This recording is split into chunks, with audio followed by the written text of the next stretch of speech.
বিএনপিকে নিজের পতনের পথ নিজেই পরিষ্কার করছে। যারা ভাবছেন বিএনপি ক্ষমতায় আসার পর দেশের রামরাজত্ব কায়েম হয়ে গেছে, তারা একটু চোখটা খুলুন। মাত্র ২০ ঘন্টায় বাংলাদেশে এমন কিছু ঘটে গেছে যা শুনলে আপনাদের গায়ের রক্ত হিম হয়ে আসবে। আসুন একে একে সেই ভয়ঙ্কর ঘটনাগুলোর ময়নাতদন্ত করা যাক। রাজধানীর হাতিরঝিলে একটি ফুটফুটে ৬ বছরের শিশুকে ধর্ষণ করে মেরে ফেলা হয়েছে। এর চেয়েও ভয়ঙ্কর ব্যাপার কি জানেন? অপরাধীদের সাথে ক্ষমতাসীনদের সংস্পর্শ থাকায় পুলিশ মামলা পর্যন্ত নেয়নি। এলাকাবাসী গত রাতে বাধ্য হয়ে হাতিরঝিল থানার সামনে বিক্ষোভ করেছে। যে সরকার একটি ৬ বছরের শিশুর ধর্ষণের বিচার করতে পারে না, দলীয় পরিচয়ের কারণে সেই সরকার নাকি দেশ গড়বে, তা আবার নারীদের জন্য নিরাপদ দেশ। এবার আসা যাক দ্বিতীয় খবরে। বর্তমান পরিবেশ এবং বনমন্ত্রী আব্দুল আওয়াল মিন্টুর ন্যাশনাল ব্যাংকে বাংলাদেশ ব্যাংক ১,০০০ কোটি টাকা দিচ্ছে। হ্যাঁ, ঠিকই শুনেছেন, যে ব্যাংকগুলো লুট হয়ে গেছে সেই ব্যাংকগুলোকে জনগণের ট্যাক্সের টাকায় বাঁচানোর নামে মূলত নিজেদের মন্ত্রীদের পকেট ভারী করার এই মহা উৎসব চলছে। তৃতীয় খবরটা আরও ভয়াবহ। টেকনাফের ইয়াবা কারবারি লক্ষ তরুণের জীবন ধ্বংসকারী কক্সবাজারের কুখ্যাত আওয়ামী এমপি আব্দুর রহমান বদিকে জামিন দেওয়া হয়েছে, যার নাম আপনারা ইয়াবা বদি হিসেবে জানেন। চতুর্থ খবর, নারায়ণগঞ্জের প্রভাবশালী আওয়ামী মেয়র আইভি রহমানকেও জামিন দেওয়া হয়েছে। এর মানে কি দাঁড়ালো? মানে হলো খুনি ইয়াবা ব্যবসায়ী আর ফ্যাসিবাদদের দোসররা এখন বুক ফুলিয়ে বাইরে আসছে এবং এই পুরো প্রক্রিয়ায় স্পন্সর করছে স্বয়ং বিএনপি সরকার। দেশে যখন বড় বড় ক্রাইম হচ্ছে, তখন আমাদের মেইন স্ট্রিম মিডিয়াগুলো কি করছে জানেন? কালের কণ্ঠ নিউজ করছে উপদেষ্টারা পালিয়ে গেছে, আর বাকি সব মেইন স্ট্রিম মিডিয়া নিউজ করছে পায়ে হেঁটে সচিবালয়ে গেলেন তারেক রহমান, পায়ে হেঁটে ২১শে পদক দিতে গেলেন জাইমা রহমান, সাধারণ চেয়ারে বসলেন তারেক রহমান। কি চমৎকার চাটুকারিতা, তাই না? আরে ভাই, প্রধানমন্ত্রী তো পায়ে হেঁটেই সচিবালয়ে যাবেন, তিনি কি হাওয়ায় উড়ে যাবেন? জাইমা রহমান তো পায়ে হেঁটেই পদক দেবেন। তারেক রহমান একটা অসাধারণ চেয়ার সরিয়ে সাধারণ চেয়ারে বসেছেন, তো তিনি কি রাজকীয় সিংহাসনে বসবেন?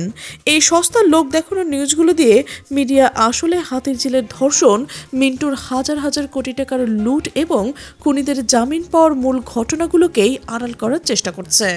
আসলে বিএনপি সরকারের পতনের জন্য একটি ইকোনমিক বিপর্যয় দরকার, এবং এই বিপর্যয়টা অর্থমন্ত্রী যতটা ঘটাতে পারবেন, বাংলাদেশ ব্যাংকের গভর্নর তার চেয়ে ১,০০০ গুণ বেশি পারবেন।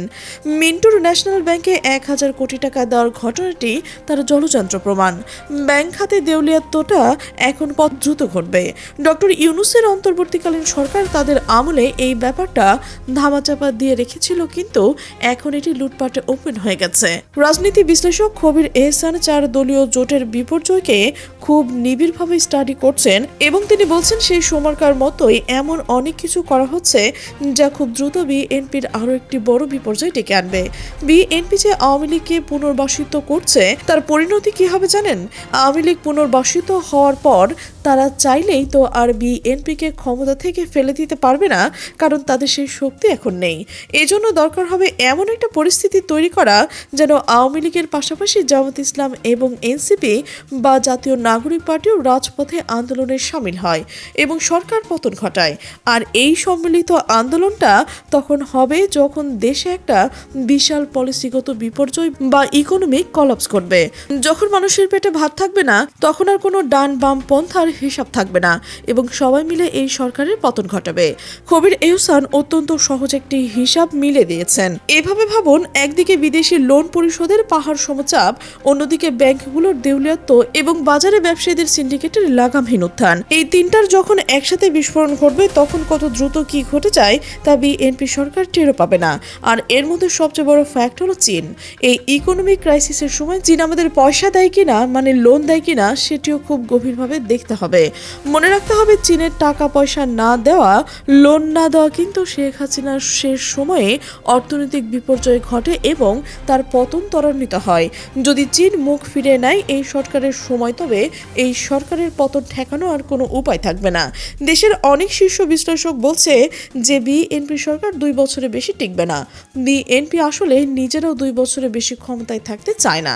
তারা যেভাবে খুনিদের জামিন দিচ্ছে, ব্যাংক লুট করতে দিচ্ছে, গ্যাংরেপের আসামিদের প্রোটেকশন দিচ্ছে এবং মিডিয়াকে দিয়ে পায়ে হাঁটা আর চেয়ারে বসার সস্তা নাটক করাচ্ছে, তাতে প্রমাণ হয় যে তারা আসলে রাষ্ট্র পরিচালনার যোগ্যতা রাখে না এবং তারা নিজেরাই ইচ্ছা করেই তাদের নিজেদের পতনের রাস্তাটা খুব বেশি ক্লিয়ার করে ফেলছে। এখন সোশ্যাল মিডিয়ায় এবং চেয়ার টেবিলে একটি খুব কমন প্রশ্ন ঘুরপাক খাচ্ছে, যে দেশে এত কিছু হয়ে যাচ্ছে, বিএনপি আওয়ামী লীগকে পুনর্বাসন করছে, খুনিদের জামিন দিচ্ছে, কিন্তু জামাত ইসলামী কেন মাঠে নেমে এসবের প্রতিবাদ করছে না, কেন বিক্ষোভ মিছিল করছে না, কেন রাস্তায় অবরোধ করছে না, কেন হরতাল লাগাচ্ছে না? যারা আজ ফেসবুকে বসে কিবোর্ড টিপে জামাতকে রাস্তায় নামার উস্কানি দিচ্ছেন, তাদের কাছে খুব একটা কমন প্রশ্ন রয়েছে। জামাত যদি আজ রাস্তায় নেমে মার খায়, তবে এই সুশীলেরা কি তাদের সমর্থন দেবে? দেবে না। বাস্তবতা হলো, রাজনীতিতে জামাতের কোনো বন্ধু নেই এবং আন্তর্জাতিক অঙ্গনে এমন কোনো মিত্র দেশ নেই যারা জামাতকে রক্ষা করতে পারবে। জামাতকে সম্পূর্ণ নিজের শক্তিতেই অসীম ধৈর্য এবং প্রজ্ঞা নিয়ে পথ চলতে হবে। জামাত যদি আবেগের বশে রাজপথে নামে বিপদে পড়ে, তবে সবার আগে পেছন থেকে ছুরিটা কে মারবে জানেন? ছুরিটা মারবে ওই এনসিপি বা জাতীয় নাগরিক পার্টি। এনসিপি সুসময়ে জামাতকে দমে রাখার কম চেষ্টা করেনি তো। সেই অন্তর্বর্তী সরকারের সময়ে তারা সাদিক কায়েমকে ভুয়া সমন্বয়ক বানিয়েছিল নাহিদ ইসলাম। এই তো কিছুদিন আগের কথায় তারা ঢাকা বিশ্ববিদ্যালয়ের মুক্তিযুদ্ধ মঞ্চ বানালো, কাদের বাকের আর আশরাফেরা মিলে রক্ত সঙ্গীত গাইল এবং এরপর তারা সাইদি সাহেবের ছবিতে জুতো নিক্ষেপ করার উৎসব করলো। জামাত রাজনীতিতে এখন সেকেন্ড পজিশনে বা প্রধান বিরোধী দলের জায়গা রয়েছে। জামাত না থাকলে বা বিপদে পড়লে এই পজিশনটা সরাসরি এনসিপির দখলে যাবে এবং জামাত ভোটারদের একটা বড় অংশ এনসিপির প্রতি সহনশীল, এটা সত্য। তাই জামাত আউট হলে সবচেয়ে বড় রাজনৈতিক লাভ হবে এনসিপি এবং এর আসলে এরা কি করতে চাইছে, এই সহজ হিসাবটা জামাত খুব ভালোভাবেই বোঝে। তাই এনসিপির অ্যাক্টিভিস্টরা যারা বলছেন জামাত কেন মাঠে নেই, জামাত একটা হিজড়া দল, তাদের উদ্দেশ্যে কিছু পরিষ্কার কথা বলি। এখন জামাত যদি এদের উস্কানিতে পা দিয়ে বিএনপির বিরুদ্ধে বা সরকারের বিরুদ্ধে এখনই মারমুখী আন্দোলন করে, তবে কি হবে? তখন ভারত, বিএনপি, আওয়ামী লীগ, বামপন্থী, হেফাজত, চরমনাই, এমনকি এনসিপিও একজোট হয়ে জামাতকে পিষে ফেলবে এবং সবাই মিলে জামাতকে একটা সহিংস দল হিসেবে ট্যাগ দিয়ে তাদের রাজনৈতিক অস্তিত্ব মুছে ফেলার চেষ্টা করবে। জামাতের নীরবতা কোনো দুর্বলতা নয়, বরং এটি অত্যন্ত তাৎপর্যপূর্ণ একটা মাস্টার স্ট্রোক। বিএনপি যেখানে আওয়ামী লীগকে পুনর্বাসন করে নিজেদের পায়ে কুড়ুল মারছে, সেখানে জামাত চুপ থেকে বিএনপি এবং আওয়ামী লীগের এই তেলেসমাতি মানুষের চোখে আঙ্গুল দিয়ে দেখিয়ে দিচ্ছে। জামাত এখন সম্ভবত পরিস্থিতি খুব ভালো মতো পর্যবেক্ষণ করবে এবং তারা সংসদে তাদের ঐতিহাসিক 11 জন নারী এসপি সহ অন্যান্য সদস্যদের নিয়ে কথা বলবে, যৌক্তিক বিরোধিতা করবে আর রাজপথে যে লিপ সার্ভিস বা কথার রাজনীতি তা তারা এনসিপির ওপর ছেড়ে দেবে। জামাতের নামে ডক্টর শফিকুর রহমান অত্যন্ত সঠিক পলিসি নিয়েছেন।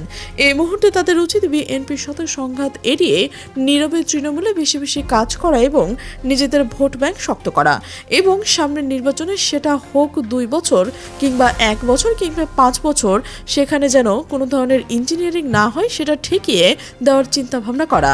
বাংলাদেশ এখন আসলে একটি টাইম বোমার উপর বসে রয়েছে এবং বিএনপি যদি ভেবে থাকে যে তারা মিডিয়া কিনে নিয়েছে সাধারণ চেয়ারে বসার নাটক দেখিয়ে মানুষের পেট ভরাবে, তবে তারা চরম ভুলের মধ্যে রয়েছে।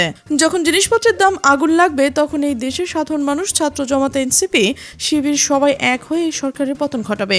জামাতের এই রাজনৈতিক হিসাব নিকাশ এবং কৌশল একদম শতভাগ ঠিক রয়েছে এবং কোনো হতাশ হওয়ার কারণ নেই। তবে রাজনীতিতে শেষ বলে কিছু নেই এবং অনেক পরিবর্তন হঠাৎ করেই ঘটে যায় যদি সেই পরিবর্তনের শর্ত তৈরি হয়।